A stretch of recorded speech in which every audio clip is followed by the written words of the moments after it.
Good evening to our political leader, fellow speakers, to the media, and to those listening online. Welcome back to our PRO as well. I want to start by honoring, because we all know that I'm the real MP for Diego Martin West, and we know that Keith Rowley is never around. Yeah. So, yesterday was July 27th. It was the anniversary of the failed coup. Let me tell you who I am. I am the daughter of Peter Riley, Sergeant Peter Riley. So you all will understand why I found it very disrespectful that he didn't even put a Facebook post saying, hey, thanks. Yesterday was the coup, today is the coup. Was the coup? There was nothing. He let the day pass as if it meant nothing. When I was 7 years old, so some people would say, well, you're too young to understand. Let me tell you what happened during the coup. It was the dark of the night, and soldiers lined my street. One at the corner, one at the other corner, one by the gate, one by the door. I had a 10-month-old brother, and they grabbed us, and they took us to safety. I lay on the floor, and my mom will say not even the dog that was lying down next to me in the truck barked. My dad was on a hit list, so they needed to put us into somewhere, they needed to carry us somewhere safe. I am not the only person who has trauma from that day 32 years ago. We lost people, we lost parliamentarians, we lost heroes. People died, people fought, and people stood for our democracy 32 years ago. And the Prime Minister could not be bothered to make a statement. When we forget or trivialize or ignore moments in history like that, we are at risk of repeating it. Because that is how we learn. We learn through history. It is absolutely disrespectful. I'm going to watch the camera now because Keith Rowley, I know he's listening. I know he's listening when I'm talking. It is disrespectful that you said nothing about the coup yesterday. Stories like that help our young people. Do you know why? My nephews are soldiers because of those stories. Because those stories inspire us. They help us remember who we are as a people. The Defense Force, our armed forces on that day, protected our democracy. And they did it with minimal loss. I want you guys to think for a moment where we would be today as a country had that coup been successful. Citizens, that day we fought for our democracy, a democracy that once again is under threat. But we could have easily woken up to a military state. We must never forget that day. I want to urge our citizens at this point, though, there are options. We fight with our pen, we fight with our voices, we fight by marching. If you're like Anand Ramlogan, he is fighting the court, the Privy Council all the way. Let me congratulate Anand Ramlogan, Dinesh Rambali, and our fantastic lawyers. I know they like to say them UNC lawyers from South. But the PNM lawyers, while they represent big shots and send home 5,000 workers, and that's what they do, Anand Ramlogan was in court all the way in England, making sure that the young black boy don't get thrown away and locked away in prison, because that's the answer. That's PNM answer, lock you away and forget you. But Anand Ramlogan went all the way to England because it was important enough. Young black men are important enough to UNC.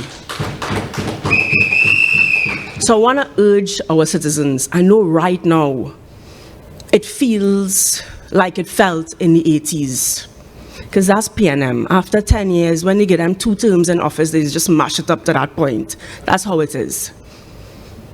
But we must learn from 1990. Here's what we must learn. Economics-wise, you'll ever notice that we had an oil boom in the 70s, and by the 80s, things were so bad that people took that kind of action to overthrow the government. How it is you have that kind of oil money in the 70s, and less than a decade later, people lining up like if we never see money in my life. PNM has never been able to manage the wealth of our country. So that's the first lesson we must learn from the coup. That's the first lesson.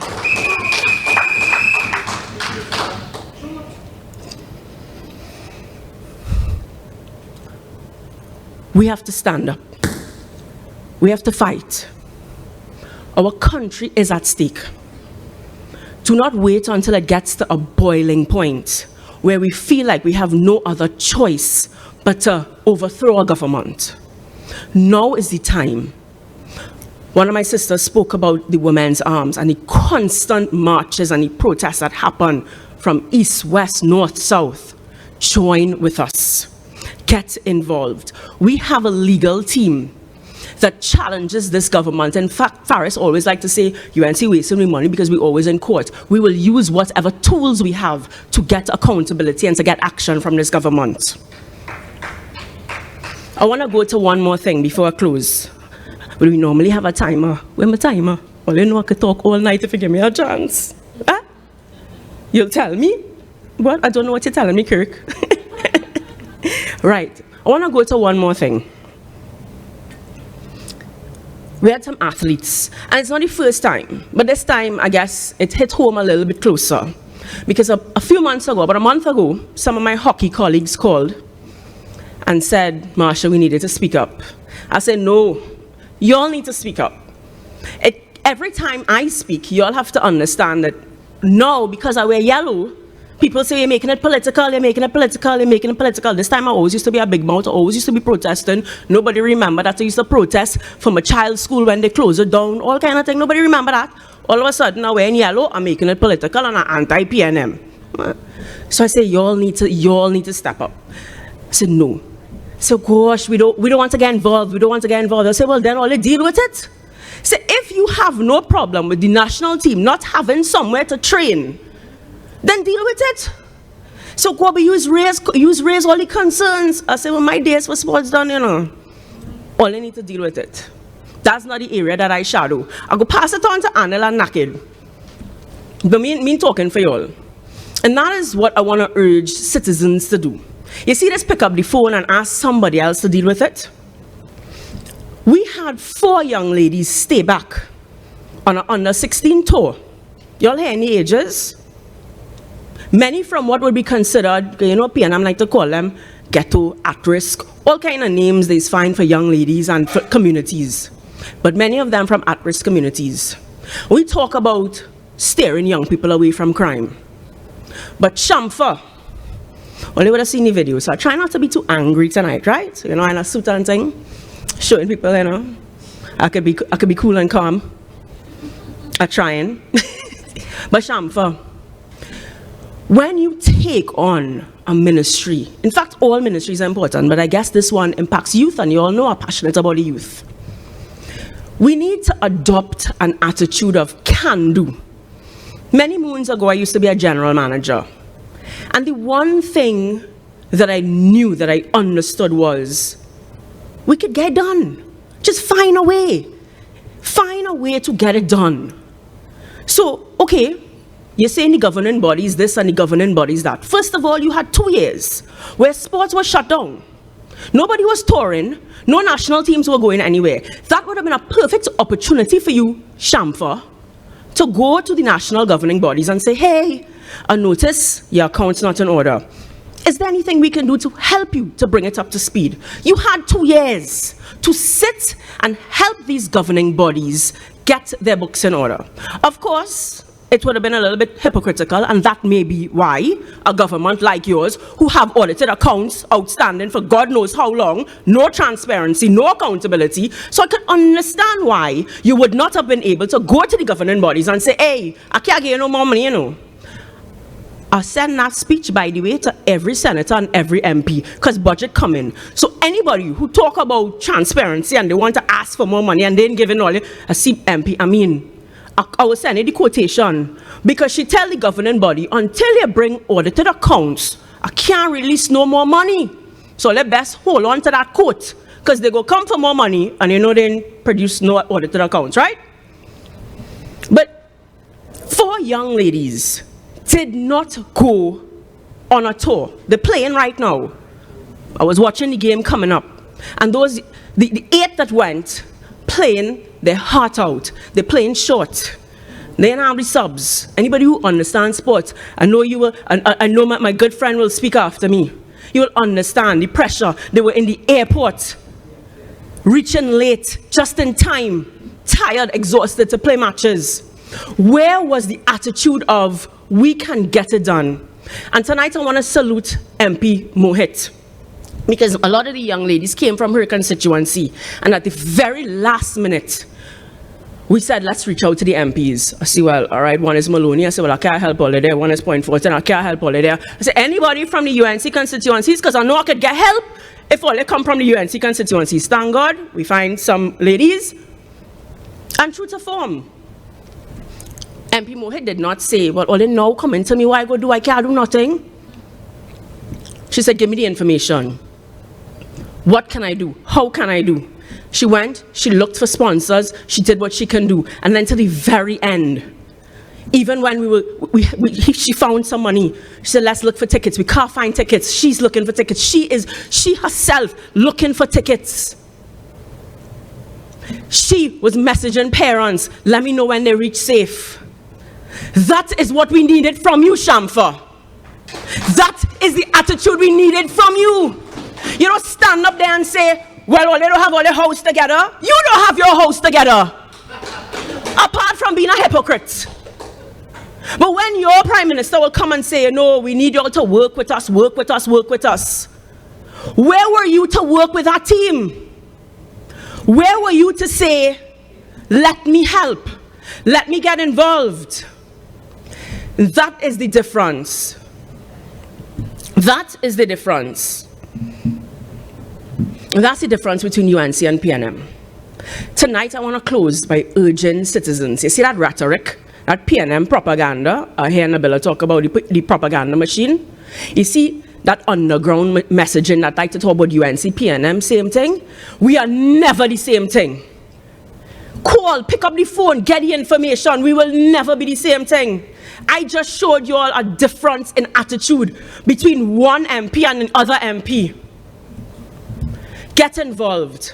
Raise your voices. You have the power. I am seeing Kirk is telling me something. I don't know if he's telling me it's time to get off.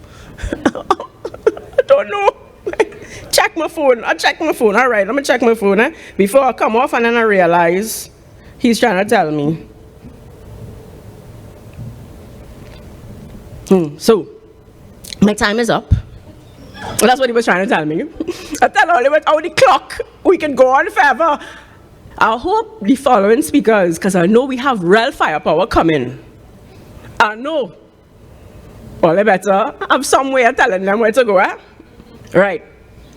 Before I go, I want to urge citizens to use your voices. Just pick up the phone and say, hey, raise an issue for me, raise an issue for me. I want to urge those young ladies, those young athletes to realize that politics matter. So when we speak, we're not up here because we want to make something political. In fact, we all got involved because we understood this is where change happens. Somebody like Kamla Prasad Bissessa, do you understand? We spoke about her qualifications. Do you understand the kind of wealth that she would have generated had she and her husband stayed in the private sector? She has literally dedicated her life. She has sacrificed her life, her character, because anybody who tried to be a woman in politics will know. She is like a shield for us. She is like a shield for us. She has been a shield for us for all her life. She takes the jam so that we can grow. And I want to say thank you for her for that, because she could have done something else, but she has dedicated her life to bring change for young people. I also want to thank, because we know she's the real Prime Minister, she made a statement on the coup yesterday. She didn't let the day pass, because she's the real Prime Minister. If we remember, and I know my time up, but if we remember, she was the one who ordered the Commission of Inquiry years later, because it was important enough. And so on behalf of all the soldiers, I thank you. On behalf of all these daughters of the soldiers, because I didn't see my dad after they dropped me off, by the way. We didn't know. We just seen thing on TV, and we don't know. They didn't have a cell phone back then. You have no idea if he's alive or not.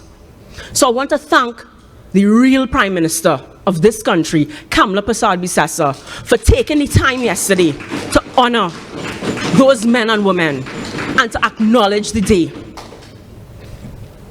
I think I've spoken enough. Good night, and I look forward to reinstating Kamla Persad-Bissessar as the next Prime Minister of Trinidad and Tobago. I want to remind you all, early elections is a thing. We could fight for it.